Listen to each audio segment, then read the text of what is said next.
Hi guys. Today I decided to be inventive with my addiction palette, and I was looking at all the colours. And one thing I need to tell you about these colours is that every one of these colours is a shimmer colour. So there are no matte colours in this palette.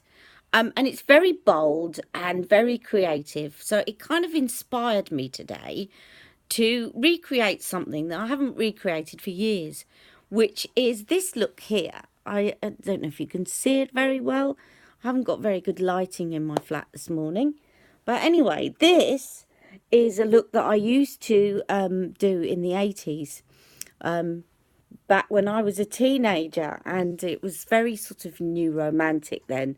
There were lots of bold colours, and it really gave me a blast from the past. Now, I'm not going to be keeping this on today because I don't think it would look quite right in Waitrose, but I thought I will show you how to create this look. And basically you need to do an awful lot of dabbing.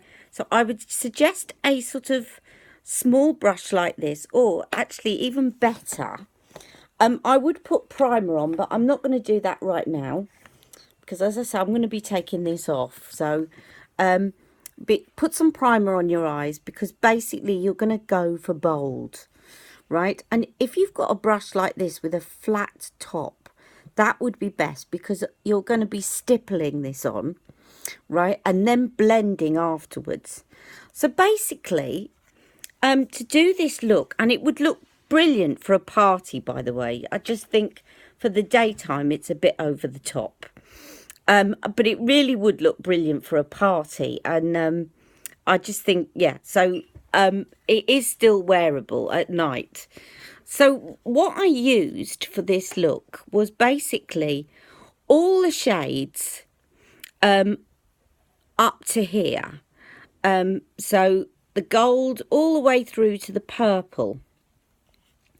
And then at the end, I blend them together. So let's get started.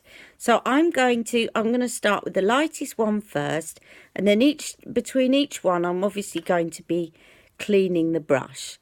So basically, you want to start dabbing, and the reason you're dabbing this rather than putting it on is because you really want a powerful look, right? You want high pigmentation, and you can blend it all later. So don't worry if this is going to look very, very obvious, says she, who hasn't made it look obvious at all at the moment. So I'm just going to dab and stroke. It may just be because I was experimenting earlier and I've just had some eye makeup remover on. So,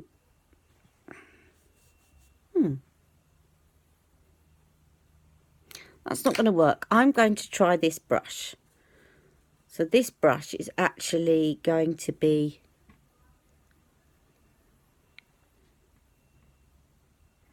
a little bit better, but you basically want to be dabbing it on.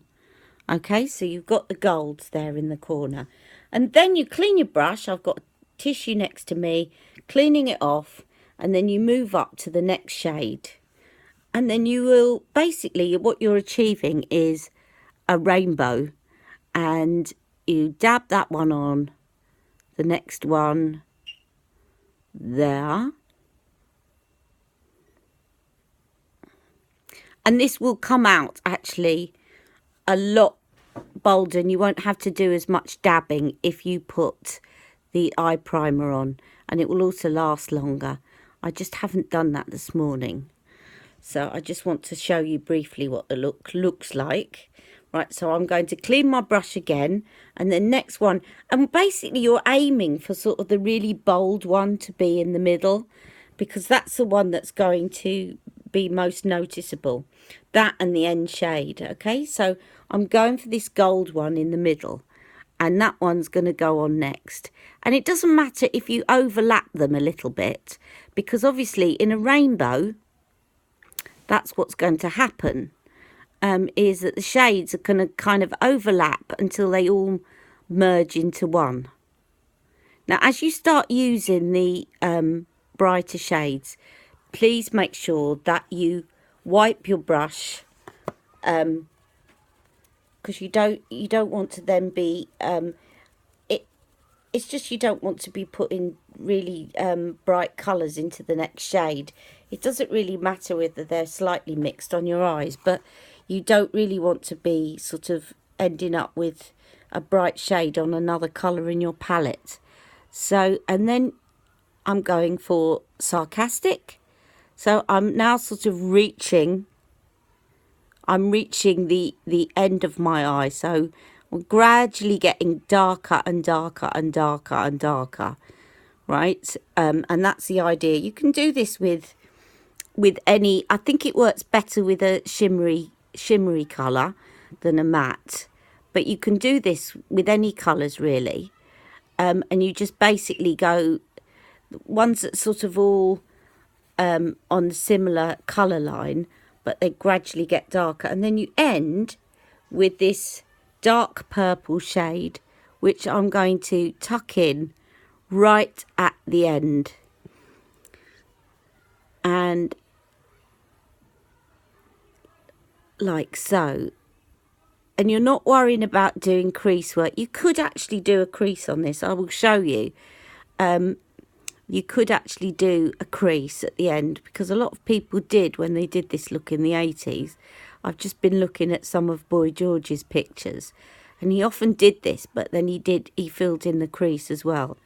So there you have it. Right, now that doesn't look like that at the moment, but what you then do is you take a clean brush and you start blending. Now don't blend it all the way across the eye, because you don't want to move it too much, but you just basically want to bring all the colours together so they look like they merge into one. So basically concentrate on where the colours are coming together and blend those sections and blend it up so that you haven't got any harsh lines at the top there. And there you have it. There you have your rainbow look. Now you can see actually I've probably got a bit more of the purple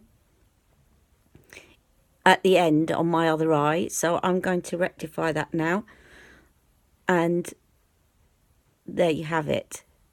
Now I'll just show you, if you want to do the crease as well, then you can. I'm just going to get a crease brush. I think Younique do a crease brush, by the way, and they're very handy, because what they do is that they get right into the crease of your eye, and rather than actually all the way around it, so they really give you definition. So let me just show you. If I use the dark shade now, and bearing in mind this is for an evening out, so it is going to look very, very dark, but you know, you can get away with it when you're going out for an evening. So I'm not going to actually do the crease all the way across, because I don't really want to lose the effect of that gold, and you don't really need to do that, but you could do it up to about there. You can go all the way across, experiment, see what suits you. You know, Wayne Goss says it's only makeup. He's right. Do what you feel looks good on you. Experiment. You know, it's a bit like a recipe book. If you follow a recipe book, ingredient by ingredient, and never do anything else, then you're never going to discover new things. But if you pop in a bit of this and a bit of that and try this out, that's how you kind of end up with a look that you like for yourself, a bespoke look and a bespoke recipe when you're cooking. Now all I'm doing again is going back with my clean brush and blending that through, so that there are no harsh lines, and you will see that I have got a rainbow effect. For some reason that gold just did not show up in the way that it did with my other eye. I think what had happened this morning is that I had just moisturised my eyes, so it probably stuck better. So I definitely recommend when you're doing this to use an eye primer, because the colours are going to come out more vibrant, and that is definitely what you want for this. Otherwise, if it doesn't come out vibrant, it's not going to look like a rainbow. So you can see that one had a bit more of a base to it, and that one didn't. But that's basically how you get that look. So I just thought I'd have a fun look for today. Hope you enjoy the look. Tomorrow I'll be going for something a bit more subtle. Okay, thanks for watching. Bye.